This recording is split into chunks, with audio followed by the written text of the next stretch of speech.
Hello everyone, welcome back to another episode of r/MaliciousCompliance. In today's episode, you need to share the run, no wuckas. No. You tell me right now exactly what's taking so GD long. Your wish is my command. Okay, if you insist. Before we get started, make sure to subscribe so you will never miss a video. So let's get started. You need to share the run, no wuckas. I worked at a furniture delivery place a couple years back. I did a 420 kilometers trip to a truck stop and waited to swap trucks with another driver, then made the same trip back. Give or take 850 each way. I did this Mondays and Tuesdays with the occasional Wednesday. One of the boys gets annoyed and speaks up, saying why does he get the easy job? All he does is drive. I want to have a turn.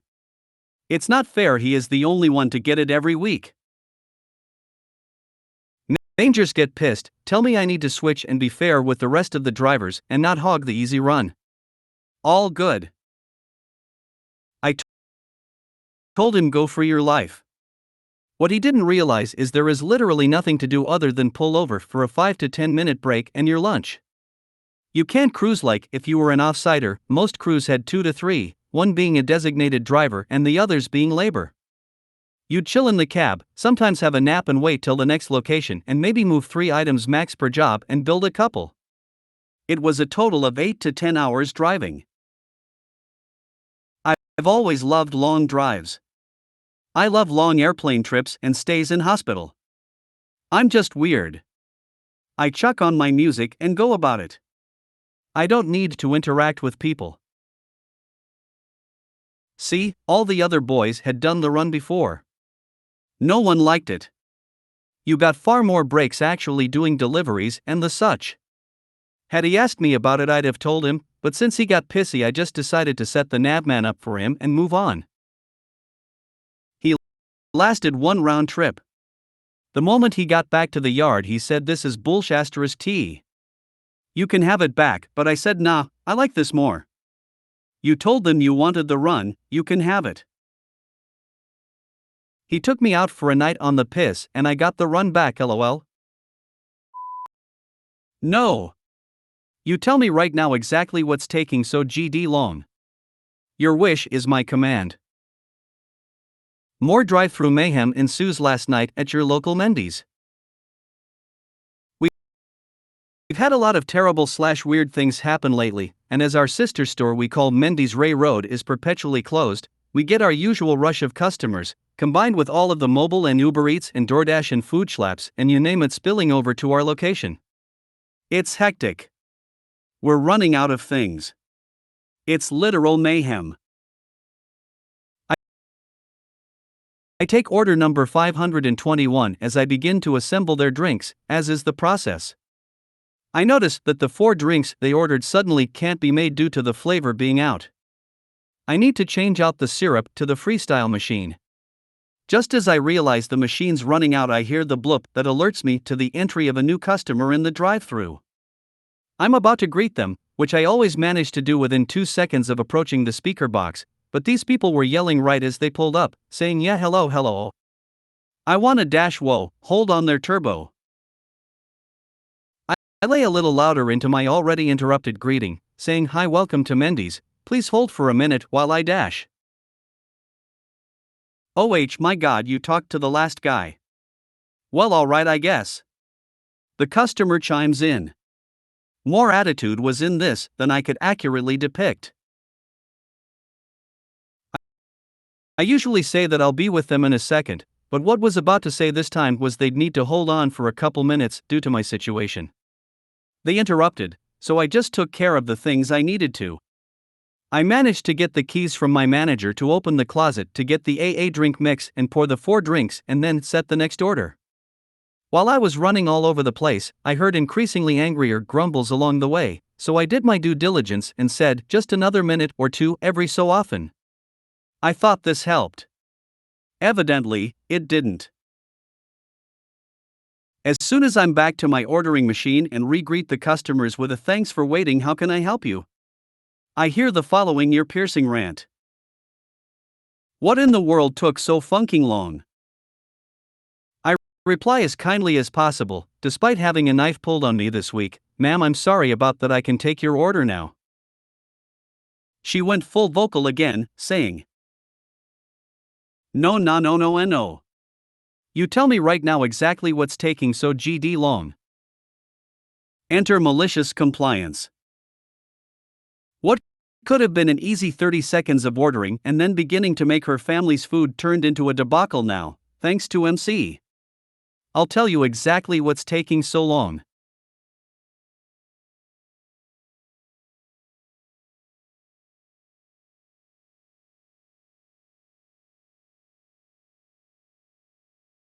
Okay, well, I didn't start off in drive-thru, actually.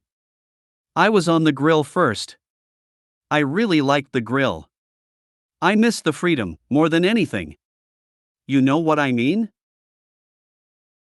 This was a rhetorical question, but I know that the machine that connects them to my headset was still on and unable to not be because the line was so backed up they couldn't pull forward if they wanted to, so they're hearing my story. I continued. So anyway, where was I? Oh yeah, well, the customer 3 cars before you ordered a Sprite. Well, actually a Sierra Mist, but settled for Sprite, because Coke products, you know? That Sprite was the last Sprite, and I knew it, so I tried to get a hold of my manager, Bruce, to no avail. He picked up the phone. He was explaining to a customer that we didn't have lettuce.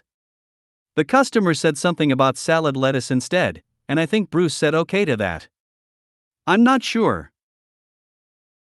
But anyway, during this whole conversation my manager was having on the phone, I tried to mime or sign language the use of keys so he'd figure out I needed the keys to the closet so I could get the Sprite mix traded out for a new one. It took him forever. He doesn't really do good with having multiple conversations, so he made me wait. I tried to give you a warning at that point, but you seemed to get more mad. I promise I really was busy, because between all of this I decided to help collect the money for the order at the window because the normal collector person was in the restroom. We all like to help out around here, especially after the long week I've had. You know, someone pulled a knife on me? During this whole thing I could hear an occasional beginning of a sentence or two, but look who all of a sudden didn't yell or scream anymore. Her frustration was at a boil, though, I just didn't realize it yet. Somebody did boil over besides her. The car behind this group, they were honking the whole while. It was like a symphony of people telling their life stories, overlapping one another. Samantha, my coworker, even chimed in and backed up how busy and crazy it was this week. I then finished with I guess that leads us up to right this moment, would you like to order? They replied with an exasperated, well, I didn't mean your whole life funking story. Ask and ye shall receive. As petty and snide or smartassy as this may seem, it was just what I needed to get stuff off my chest and let me prepare for the next group of customers who lie in wait to abuse me another day. Okay, if you insist. Just a stupid little story from my military days. I was on Liberty in San Francisco, just walking around the city in a fairly nice set of duds. A blue button-down, tan slacks, and comfortable shoes, not sneakers. I'd stopped at a good place for lunch, kind of upper crust but still affordable, even on a sailor's salary, provided one didn't make a habit of it. A good selection of seafood and a great salad bar. They also had valet parking for those who desired it, which brings us to the point. I was walking out, trying to make up my mind about what to do next. I could cable car to the wharf or take the bus back to base, but neither really appealed to me. What I really wanted to do was head over to the North Shore and catch a movie, but I didn't have the funds for the necessary taxi rides to do so and there wasn't any time to catch a crosstown before the movie started. Then a brand new Lincoln Continental pulled up. An overdressed woman got out and tossed me a set of keys, saying I'm meeting somebody for lunch, so park it somewhere close because I don't know when I'll need it. I looked at the keys and said, I'm sorry, but I'm not. She interrupted me with, "I don't care where you park it, so don't worry." I tried 3 more times to get it through to her that I wasn't the valet or anything, but she kept shutting me down, progressively getting ruder and ruder. So, okay. I got behind the wheel and drove to the movies. I found a nice garage, one where they parked the car, and handed them the keys. That was the night I saw Star Wars, so it worked out pretty good. If you made it to the end of the video, thanks for watching. Don't forget to like, subscribe and share, and we will see you in the next video.